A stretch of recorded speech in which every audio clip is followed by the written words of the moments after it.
La mujer que supuestamente fue víctima de acoso sexual por parte del superintendente de Servicios Generales de Itaipú, Arturo Jiménez, asegura que no confía en la Fiscalía y vive atemorizada. Hoy precisamente le pidió ayuda a la ministra de la Mujer. Por su parte, el acusado querelló a la joven por difamación y calumnia y según información de último momento, el funcionario decidió poner su cargo a disposición.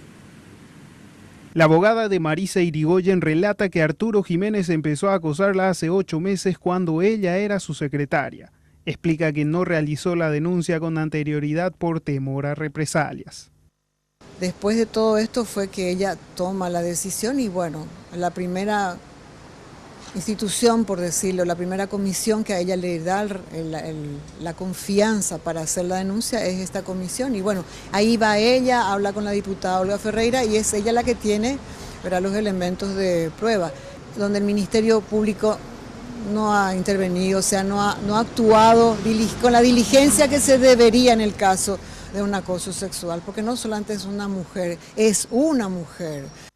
Por su parte, el superintendente de Servicios Generales de Itaipú querelló a la joven por difamación y calumnia y exige la suma de 1.000 millones de guaraníes.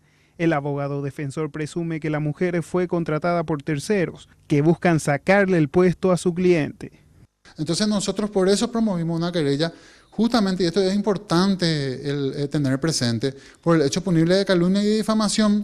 La calumnia, conforme a la Constitución Nacional, es el único hecho punible que admite la prueba de la verdad.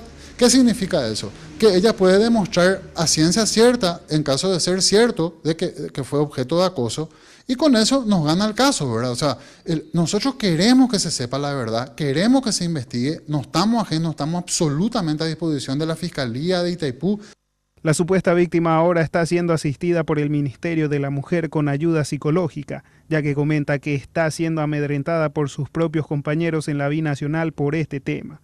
Ayer también hizo su denuncia ante la Comisión de Derechos Humanos en la Cámara de Diputados.